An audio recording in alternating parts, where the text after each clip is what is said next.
here. And over there, say hi, Jerry. Hi, guys. We are finally headed out of that horrible, no internet campground. Everything about it could not have been more perfect. Honestly, it was wonderful. Beautiful place, super clean campground. Everything was gorgeous, but nobody could get internet. Even the people that had bought extra stuff so they could get the internet, they still couldn't get the internet. The only people in the whole campground who could get it were the people who had Starlink. So we heard.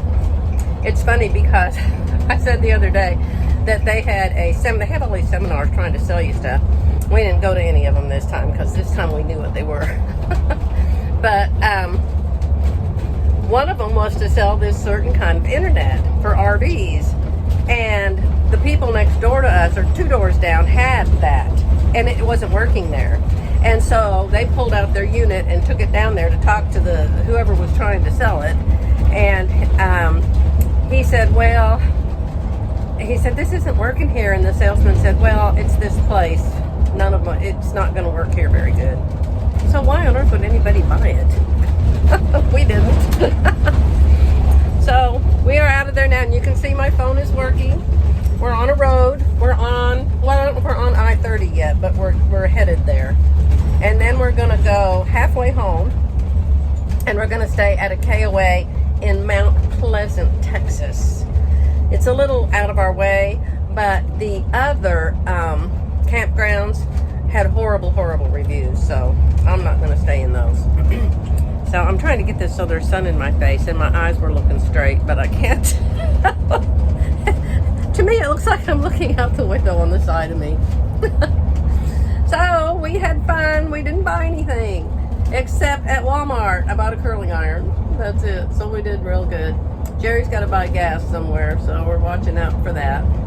He's using some kind of a RV app on his phone, and they talk to you, and it works real good, and they tell you where to go so you don't knock off half your RV going under too low of a bridge. So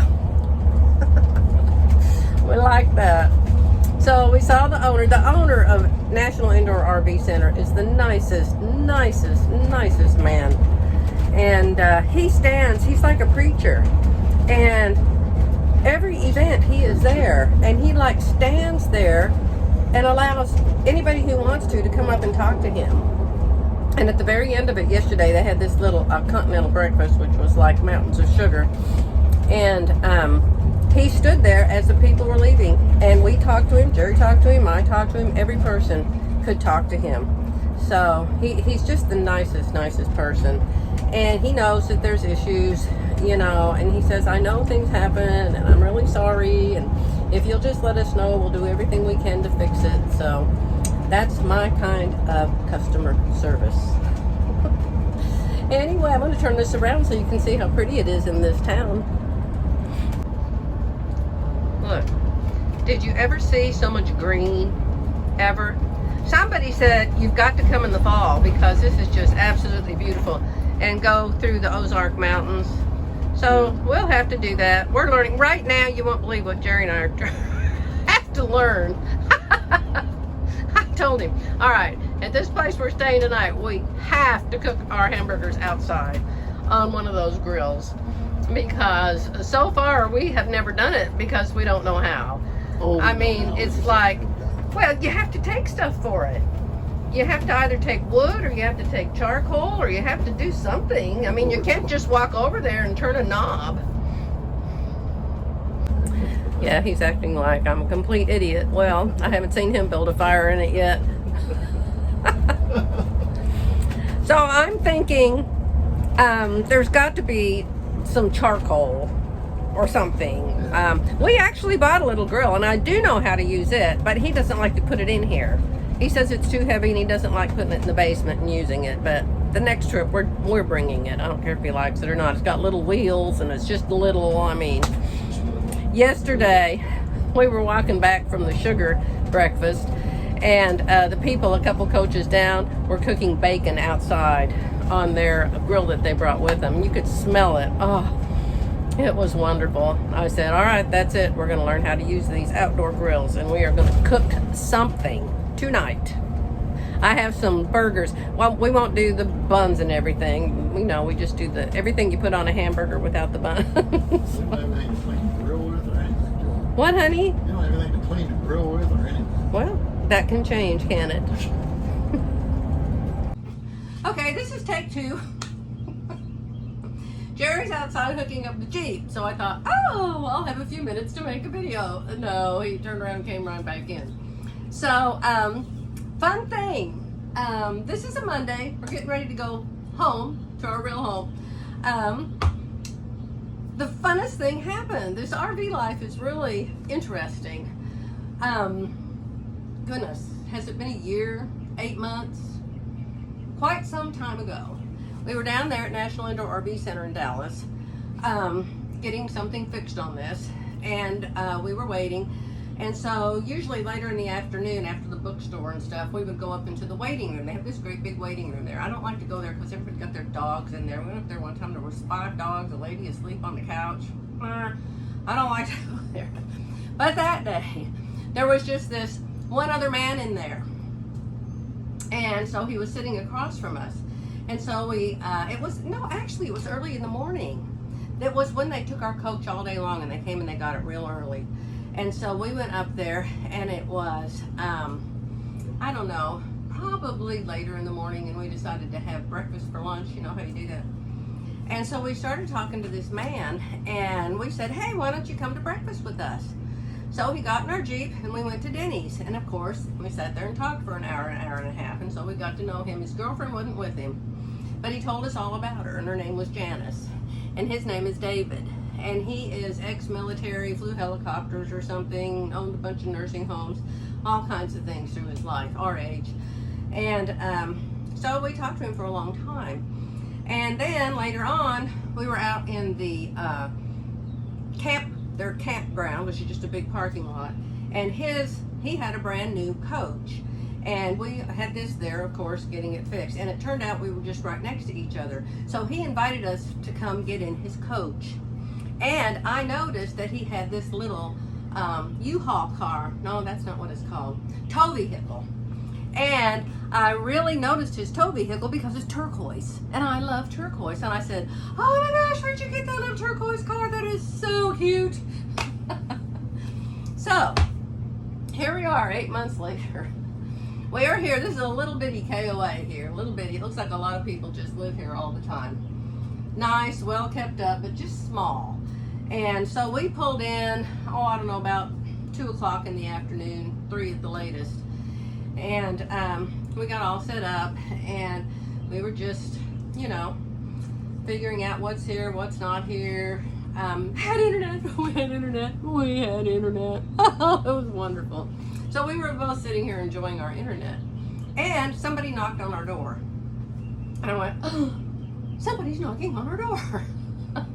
So I went to answer it, and it was the people who owned the place or run the place. And the man said, would you please move your Jeep? Somebody's coming in next door to you. Would you please move your Jeep? And I said, oh, I am so sorry. I said, my husband asked me to move it so he could back up the RV, and I completely forgot I left it over there.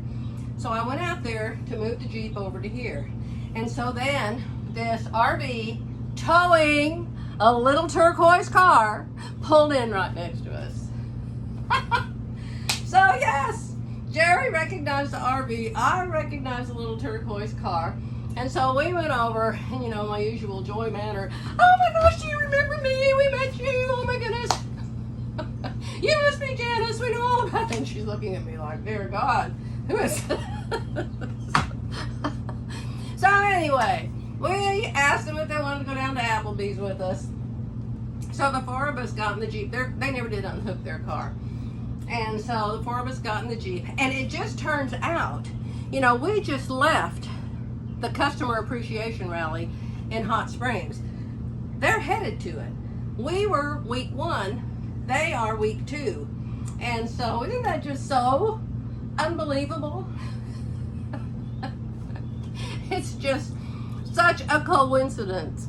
And so anyway, I met Janice, and we met their giant standard poodle, and it was just like we met on purpose. It's like, okay, you're going to week 2 and we're going to week 1. Why don't we meet in between at this certain town at this certain RV park?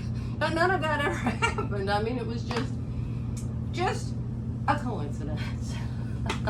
So Jerry, I said, now listen, when you go out there to hook up that Jeep, don't start talking to David and tell him your whole life history. I said, we need to get out of here. We have to be out of here by 11. So he's out there. David got out of his coach and they're out there yak. So I don't know if we'll ever get out of here. But isn't it fun? I still can't sew. I still can't quilt. And I can at least make a little video. But I'm just going to tack this on to whatever I did the other day because I already forgot what I did the other day. And we'll be, oh, and look, I'm doing it the wrong way again. Let me turn you around. I have you in a cupboard with my phone leaning up against teacups. It could just come crashing down any minute. I'm sorry I didn't turn you around right. But I don't want to tell that whole story again. So please just, understand I don't have my tripod. I'm not in my regular room. I don't know what I'm doing, basically.